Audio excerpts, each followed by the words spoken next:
magandang gabi din po sa nanonood online. So yung pag-aralan natin ngayong gabi, ayan, praise the Lord, formula for water baptism. At isa-isahin natin. Pag sinabi nating formula, ayan, method. Method or procedure. Yan method kapag maraanan. Procedure kapag nag-aaral tayo ng gusto natin ng masarap na pagkain or gusto nating makuha yung pinaka-the best na lasa ng pagkain. Ayan, maging sa recipe din. Ayan, statement. Ayan, ways and prescription. Maging din sa pag-aaral ng gamot. Ang pinaka-the best na maging epekto nito sa atin na para gumaling tayo ay kailangan din pag-aralan.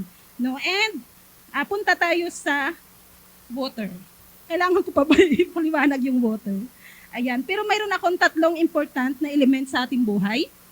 Ayan. The spirit, the blood, and the water. Praise the Lord. And mababasa natin sa 1 John 5:8, and there are three that bear witness in earth, the spirit, and the water, and the blood. And these three agree in one.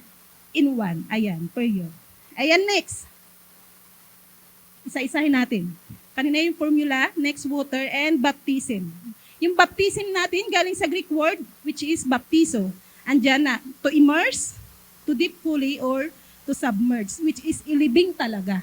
Na walang lalabas yung kamay, walang lalabas yung daliri, yung buhok, yung ulo, yung mata, yung dila, walang lalabas.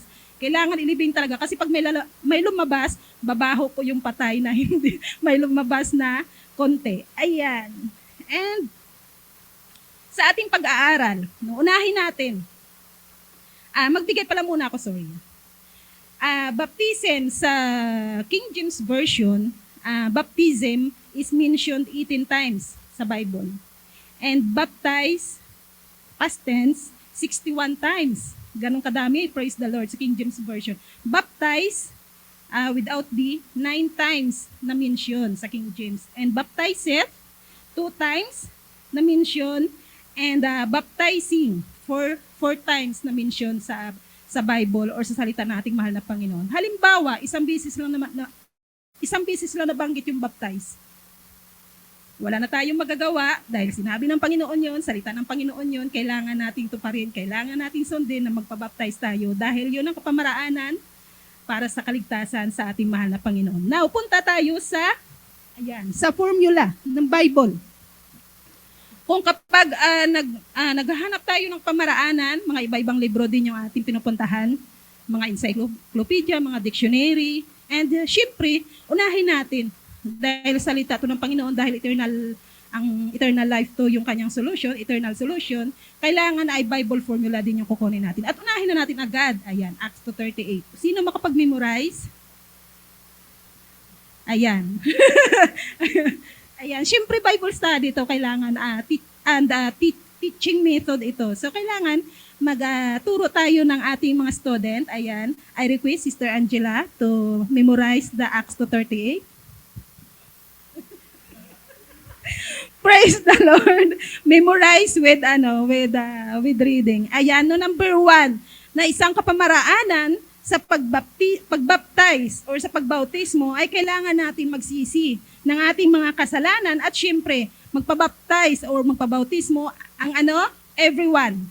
Lahat, walang exempted. Kahit hari ka pa, kahit presidente ka pa, kailangan magpabaptize at tatanggapin natin magpabaptize sa pangalan ng ating mahal na Panginoong Hesus at tatanggapin natin ang gift of the Holy Ghost. And ang gift of the Holy Ghost or the Holy Ghost is another topic na ibibigay ng teacher natin sa susunod na mga Bible study natin. And next, other formula is Acts 8:16. At nandyan, for as yet he was fallen upon none of them. Only they were baptized in the name of the Lord Jesus Christ. Praise the Lord. Wala na sapagkat hindi pa ito bumaba. No, dito sa time na to sa Acts 8:16, nangangaral dito sa Samaria. Nangangaral sila dito sa Samaria.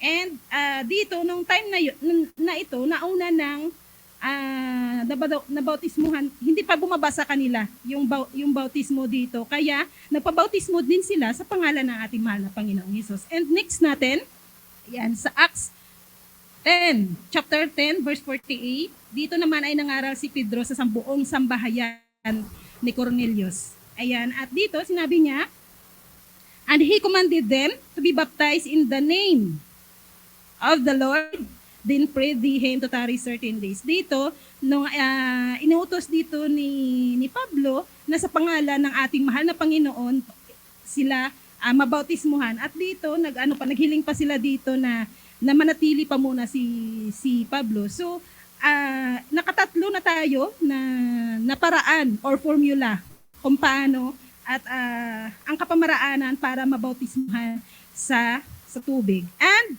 dagdag natin sa Acts 19:5. Sino po makabasa? Nakakatuyo pala ng lalamunan dito. Praise the Lord. Ayan. Brother Arnold, sa Acts 19:5. Praise the Lord. Ayan. So talagang kung mapapansin natin, ito naman ay sinabi ito ni Pablo sa mga taga-Episo. Yun sa chapter 19 natin na isang dagdag na kapamaraanan. Dito, nung marinig yun na nangaral si Pablo at sinabi ni Pablo sa Episo, napabautismo sila sa pangalan ng ating mahal na Panginoon. And sa Acts 22:16, Brother Arnold, sino yung Lord natin? Of course, si Jesus Christ. Praise the Lord. At dito naman, sinasalaysay dito ni Paul or ni Pablo kung paano siya sumampalataya at nagpabautismo siya sa ating pangalan ng ating mahal na Panginoong Hesus para sa kapatawaran ng kanyang kasalanan. At doon ay nagpagamit siya at siya yung pinaka-great na evangelist or apostles na ginamit ng ating mahal na Panginoon. Ang next na natin ay ang next natin na Bible formula ay mga epistles to, mga katuroan sa epistles na binigay din of course na ginamit din ni Jesus Christ no sa formula ng ating baptism sa John 3:27. Yan. For as many of you as have been baptized into Christ, have put on Christ. Wow, praise the Lord. So basahin natin sa Tagalog para noot hanggang kaluluwa. Ayan. Si Kristo mismo ang inyong isinuot na parang damit. Wow, glory to God. Hallelujah, Jesus. Nang kayo'y nabautismuhan, ayan, sa lahat po ng mga nanonood, sa lahat po na nakikinig, panalangin niyo po na ang salita ng ating mahal na Panginoon ay maghari sa atin. At ito, napakaganda ng message niya sa Galatians 3:27 na mismo, nung nabautismuhan tayo sa pangalan ng ating mahal na Panginoong Hesus, mismo ang kanyang pangalan ay parang damit na isinuot natin. Wow, praise the Lord. Na habang nagpaplano pa lang ang Panginoon na ganito ang mangyari sa aking mga anak, magkakasala sila, ito pa din yung plano ng ating mahal na Panginoon. Na balang araw, kapag nabautismuhan tayo sa kanyang pangalan, ay suot-suot natin yung kanyang pangalan na parang damit. Wow, glory to God. Habang tayo ilang bisis sa isang araw magbihis, pero nang mabautismuhan tayo ng ating Panginoon, hindi na yan mahuhubad. Na forever, eternal, na suot-suot natin ang pangalan ng ating mahal na Panginoon. Dagdag pa sa Romans 6:4, therefore, we are buried with Him by baptism into death, that like as Christ was raised up from the dead by the glory of the Father, even so, we also should walk in the newness of life. So, sa Tagalog natin, maganda-ganda kasi pag Tagalog talaga. Sa makatwid, tayo'y namatay at nalibing na kasama niya sa pamagitan ng bautismo upang kung paanong binuhay muli si Kristo sa pamamagitan ng dakilang kapangyarihan ng Ama. Wow, glory to God, Jesus. Akalain mo yon habang nagkakasala tayo, iniisip tayo ng ating mahal na Panginoon na sa kanyang, kapag nailibing na siya, kasama yung ating mga kasalanan na nailibing doon sa kanyang pagkamatay at sa kanyang pagkabuhay, iniisip niya pa din tayo na kapag na tayo nagpabaptize in Jesus' name sa tubig, ay mabubuhay din tayo ng ating mahal na Panginoon at magiging bagong buhay or bagong nilalang or the newness of life. Praise the Lord. Thank you, God. Thank you for the new life na pinagkaloob niya sa atin. Sa lahat, ayan, everybody say, praise the Lord sa lahat na nabaptize in Jesus' name. Hallelujah, Jesus. And dagdag pa natin, Colossians 2:12. Praise the Lord. Glory to your name, O God. Maganda din. Akalain mo yon sa pamamagitan ng bautismo. Sa lahat, once again, sa mga nanonood at sa atin, glory to God, hallelujah Jesus, na sa pamamagitan ng bautismo, nailibing tayo. O nailibing ang lumang tayo, ang lumang pagkatao natin, nakasama ng ating mahal na Panginoon at nakasama din ng nabuhay siya dahil yon sa ating pananalig. Dahil yon sa kapangyarihan ng ating Ama sa langit, ng ating Diyos na muling bumuhay sa kay Jesus Christ. Praise the Lord. At hindi po ba makakapagsigaw at makapagpuri ka talaga sa Panginoon na hindi pa tayo ipinanganak.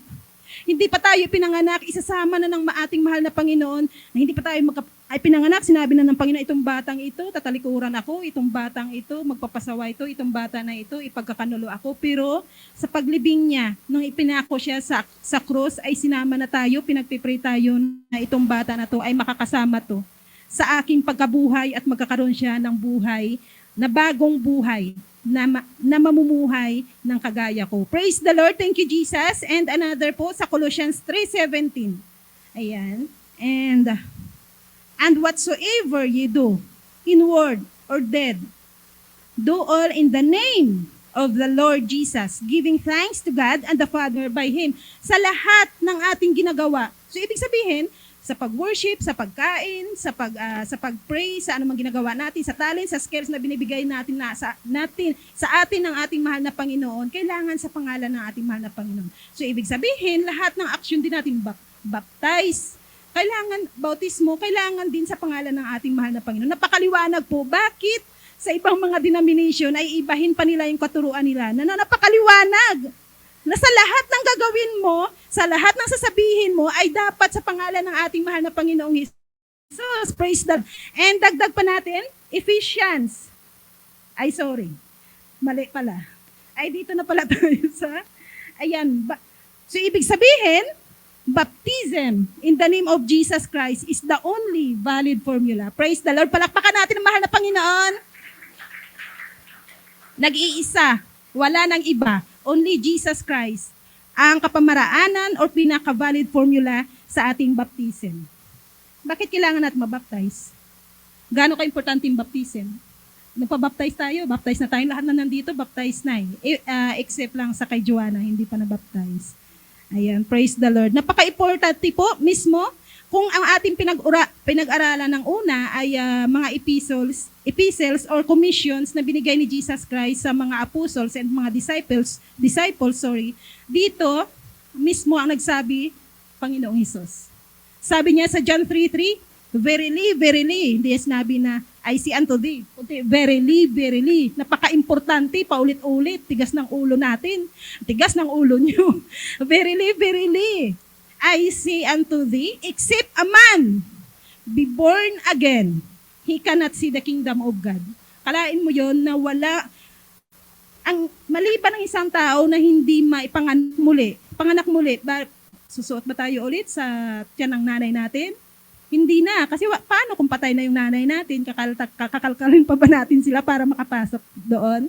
Binigyan ng Panginoong Hesus ulit ng napakaliwanag. Sabi niya, verily, verily ulit. I say unto thee, except a man be born of water and of the Spirit, he cannot enter the kingdom of God. Praise the Lord, glory to God, na ang kapamaraanan ay maipanganak talaga sa tubig para makapasok sa kaharian ng ating mahal na Panginoon. At bakit maimportante? Bakit kailangan natin magpabaptize? Sabi niya sa Acts 2:41. Sa Acts 2:41, sabi niya, then they that gladly receive His word were baptized. Sa lahat po na nakatanggap ng salita ng ating mahal na Panginoon, nagagalak sila at nagpabaptize. Lahat talaga na nakarinig. So sa lahat ng ating listener, ng ating viewers na makarinig ngayon, hallelujah God, Jesus, na ang mabaptize in Jesus' name, ang siya lang kapamaraanan para makapasok sa kaharian ng ating mahal na Panginoon at sa kahugasan ng ating mga kasalanan. Sa Acts 8:12, believing the preaching of Philip concerning the kingdom of God, na sinabi din sa John 3:3, John 3:5, na hindi makapasok sa kingdom ng ating Panginoon kung hindi gaganapin ang may panganak muli or mabaptize in Jesus' name. Nasabi niya, si Philip nung nangaral sa Acts 8:12 concerning about the kingdom of God, men and women were baptized in the name of Jesus Christ. Praise the Lord. Thank you God, Jesus, na talagang kapamaraanan ay maibaptize sa sa pangalan ng ating mahal na Panginoong Hesus. At tayo, palakpakan natin ang ating mahal na Panginoong Hesus. Praise the Lord.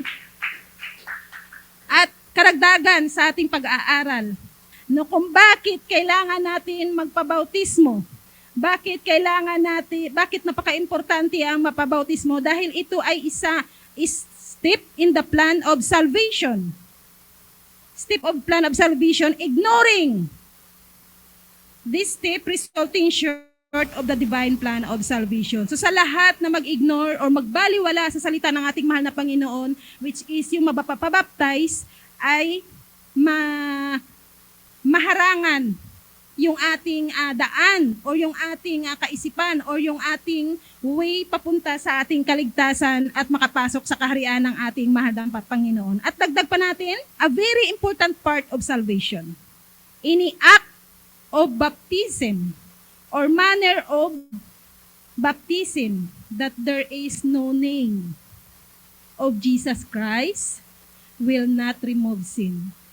Praise the Lord. Sa lahat po ng mga nanonood at nakikinig once again, ang lahat ng ginanap na bautismo na walang pangalan ng ating mahal na Panginoong Hesus ay hindi po makakapaghugas ng kasalanan, hindi makapagpaalis ng kasalanan, at hindi makakaligtas. Only the name of Jesus Christ lang po ang makakapag-remove ng kasalanan. Praise the Lord. And another, we have here aspects of baptism. Meron na ba? Okay. Aspects of baptism, pero nakikita po dyan online. Okay. Aspect of baptism. Wow, ang ganda nito.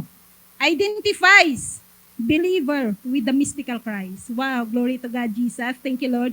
We are the body of Christ. We are the church. Kapag nabaptize tayo in Jesus' name, we are the body of Christ.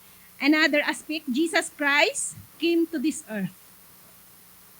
Not only to die on Calvary, for the sinners, to bring about His redemption, but to establish His church upon this earth. Wow, glory to God, Jesus.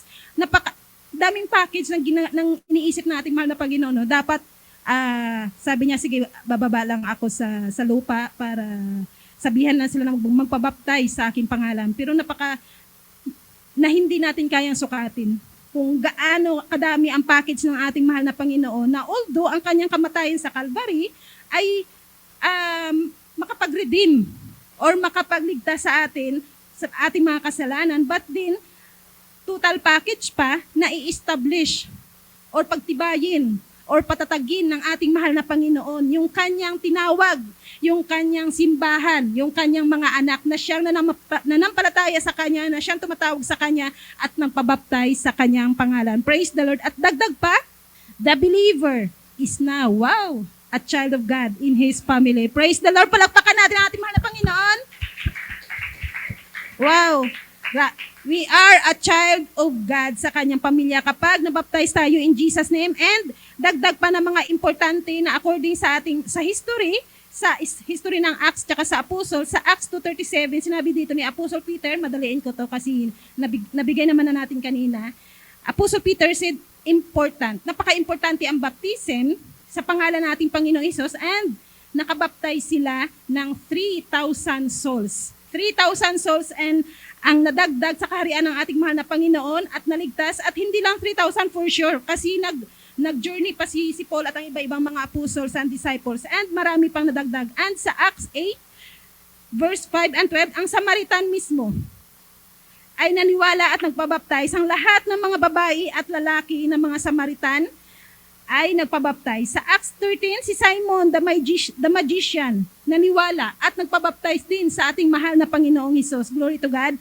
Sa Acts 8, chapter 28, 39, yung Ethiopian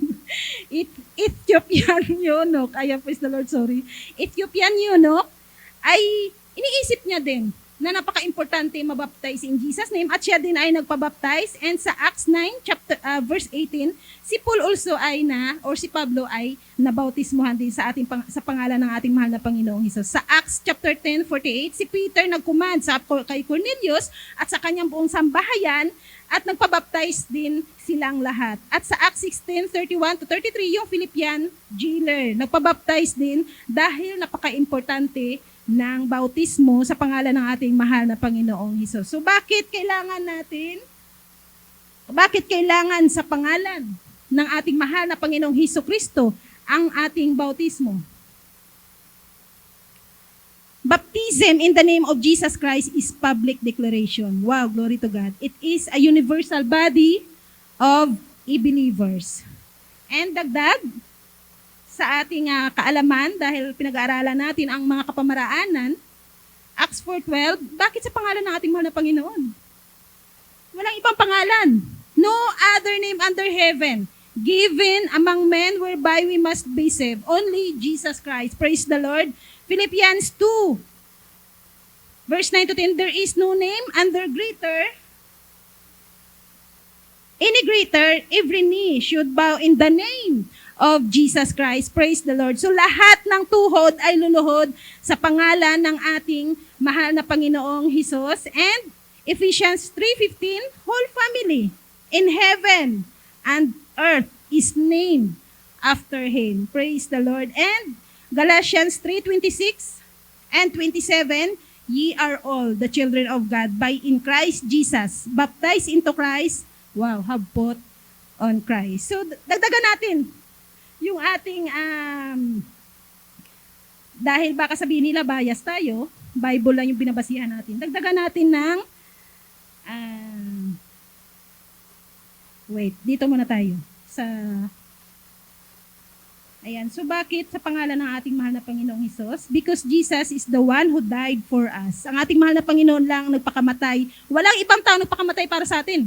Kahit minsan siguro asawa natin or kapatid natin, hindi niya kaya magpakamatay para sa ating mga kasalanan. Halimbawa, nagnakaw ka o nagnakaw ka sa gobyerno. Tapos sabi niya, patayin mo to si para hindi makulong si Sister Maribek. Walang ganon. Diba? Ito, because Jesus is the one who died for us, basahin natin sa Tagalog. 1 Peter 3:18, basahin ko naman po sa Tagalog po para maganda. Sapagkat si Kristo na walang kasalanan ay namatay nang minsan para sa inyo na mga makasalanan sa atin, na dating makasalanan, upang iharap kayo, glory to God, sa Diyos. Siya'y pinatay sa laman at muling binuhay sa Espiritu Santo. Glory to God. Thank you God, Jesus, na dahil po sa ating mga pagkakasala, dahil sa ating mga kasalanan, ay namatay yung ating mahal na Panginoong Hesus, na kahit hindi pa tayo pinanganak, ay pinlano na ng ating mahal na Panginoon na tayo ay kanyang ililigtas at tayo ay bubuhayin niya ng ating mahal na Panginoon. And dagdag pa po because we want to be identified with our Savior. Sa 1 Peter 3:21, ang tubig ay larawan ng bautismong nagliligtas sa inyo ngayon. Wow! Napakaliwanag po. Ang tubig, ang naglalarawan ng bautismo na siya makakapagligtas sa inyo, sa atin, ngayon, hindi bukas, hindi sa sunod na araw, ngayon na po, sa lahat po ng mga nanonood. Ayan, ang bautismo sa pangalan nating mahal na Panginoon, ang siya lang makapagpaligtas. Hindi nito nililinis ang dumi ng katawan. Ito'y pangako, praise the Lord, sa Diyos, buhat sa isang malinis na budi. Iniligtas kayo ng bautismo, pamamagitan ng muling pagkabuhay ni Hesukristo. Glory to God. Palakpakan natin si Jesus Christ. Praise the Lord. Hallelujah, O God. Ayan. Bilisan ko na lang to yung sa historical records. Mayroon tayong ditong historical records. Ayan. No? Sa maraming historical records dati na nagsusuporta sa baptism na laging naka-administered or laging sa pangalan ng ating mahal na Panginoong Hesus. As a Scribner's Dictionary ng Bible, ang original na words ay ginagamit talaga nila is name of Jesus Christ or Lord Jesus Christ. Sorry, hindi na na-edit. Jesus po yan. Name of Jesus Christ, hindi Jess. And Ang Trinity baptism, later na lang yun na-develop. Pero hindi po yan katanggap-tanggap sa kanila. Sa lahat po ng mga nagbabaptize in Jesus name, na mga history, na mga church, eh hindi nila tinatanggap yung I baptize you in the name of the Father, the Son, the Holy Ghost. Hindi nila tinatanggap po yun. Yung katanggap-tanggap talaga dati is in the name of Jesus Christ. And Kani Encyclopedia, early church always baptize in the name of Jesus Christ. At hindi din nila, at later na lang din na-develop yung name of the Father, Son, and Holy Ghost. Dictionary of the Bible, ayan, by James Hastings, acknowledge ng Matthew 28:19. Ang tatlo na yon ay hindi din yun nangyari sa primitive church. Never din nangyari kahit sa mga pinangalumang church, hindi din nangyari na ginamit nila yung sa Matthew 28:19, kundi sa pangalan talaga mismo ng ating mahal na Panginoong Hesus. Praise the Lord. And Encyclopedia Britannica, everywhere in the oldest source of baptism takes place in the name of Jesus. Wow. Hastings Encyclopedia of Religion, Christian baptism was administered in the name of Jesus Christ. No, walang formula. Hindi nila tinatanggap yung formula ng Trinitarian or formula ng Father, Son, and Holy Ghost. Now, baptism. Ang ating baptism ay hindi gawa. It is an act of grace, glory to God. Nang dahil sa grasya, nang dahil sa awa ng ating mahal na Panginoon. Hallelujah, Jesus. Because it is through the act of baptism that we have our sins remitted. We do not deserve. Amen po ba? Hindi natin deserve po talaga ang salvation. Sobra talaga tayong pasaway. Nung dati, nung kumaalala ko talaga, sana hindi ko lang maalala kung gaano ako pasaway, kung gaano talaga ako makasalanan. Kasi thank you Lord na hinugasan niya ako, thank you Lord na binago niya ako. Kasi kung hindi ko deserve talaga yung grace ng Panginoon, hindi ko deserve talaga na maproteksyonan ng Panginoon dahil sa ating mga kasalanan, hindi natin talaga deserve.